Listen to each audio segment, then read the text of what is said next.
నా ప్రభు వెన్నంటే నేను ఉండాలి, నా ప్రభుని నేను వెంబడించాలి. ఇంక ఈ జీవితాన్ని ప్రభు కోసమే నేను ఖర్చు పెట్టాలనుకుని ఎప్పుడైతే యేసయ్య ఆమెకు విడుదలనిచ్చాడో, స్వస్థతనిచ్చాడో, అప్పటి నుండి ఆమె జీవితం మారిపోయింది.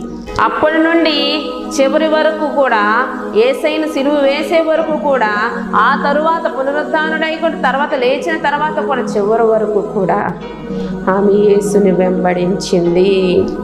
అంటే బాగున్నంతసేపు పాపపు కార్యాల్లో దెయ్యాలతో పీడించబడుతూ ఉన్న ఆమె జీవితం ఎప్పుడైతే యేసయ్య స్వస్థపరిచాడో, విడుదలనిచ్చాడో, అప్పుడు నుంచి తన జీవితాన్ని మార్చుకుంది, తన బ్రతుకును మార్చుకుంది, తన యొక్క జీవన శైలిని మార్చుకుంది. ఇంకా ఈ యొక్క జీవితము దేవుని పరిచర్యలో నేను ముందుండాలి, దేవునికి తోడుగా నేను వెనక, దేవునికి అండగా నేను ఉండాలి, దేవుని వెన్నంటే నేను ఉండాలి, దేవుని వెంబడించేవారుగా ఉండాలి, దేవుని ప్రతి పనిలో నేను ఉండాలి అని యేసుని వెంబడించిందంటండి.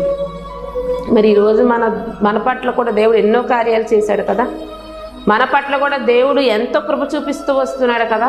దేవుడు మనల్ని కూడా ఎంతగానో కాపుదలిస్తూ, భద్రతనిస్తూ, మనల్ని, మన కుటుంబాలని కూడా క్షేమపరుస్తూ ఉంటున్నా, మరి మనము యేసయ్యను వెంబడిస్తున్నాం.